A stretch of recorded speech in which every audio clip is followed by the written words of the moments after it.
കന്യാസുതനേ ദൈവകുമാര മണ്ണിൻ രക്ഷകനേ ക്രിസ്തുയേശുവിന്റെ നിസ്തുല്യ നാമത്തിൽ ശുഭസന്ദേശത്തിലേക്ക് സ്വാഗതം. വിശുദ്ധ വേദപുസ്തകത്തിൽ യോഹന്നാൻ എഴുതിയ സുവിശേഷം 19 അധ്യായം 41 വാക്യത്തിൽ നാം ഇപ്രകാരം വായിക്കുന്നു: അവനെ ക്രൂശിച്ച സ്ഥലത്ത് തന്നെ ഒരു തോട്ടവും ആ തോട്ടത്തിൽ മുമ്പേ ആരെയും വെച്ചിട്ടില്ലാത്ത പുതിയൊരു കല്ലറയും ഉണ്ടായിരുന്നു. യേശുക്രിസ്തുവിൻ്റെ ശിഷ്യനായിരുന്ന അരിമത്തിയിലെ യോസേഫ് യഹൂദന്മാരെ പേടിച്ചിട്ട് രഹസ്യത്തിൽ യേശുവിൻ്റെ ശരീരം എടുത്തുകൊണ്ട് പോകാൻ പീലാത്തോസിനോട് അനുവാദം ചോദിച്ചു.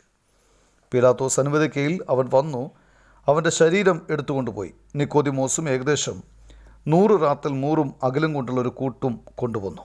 അവർ യേശുവിൻ്റെ ശരീരം എടുത്ത് യഹൂദന്മാരുടെ ശവം അടക്കുന്ന മര്യാദ പ്രകാരം അതിനെ സുഗന്ധവർഗത്തോടുകൂടെ ശീലയിൽ പൊതിഞ്ഞു കെട്ടി പുതിയ കല്ലറയിൽ വെച്ചു.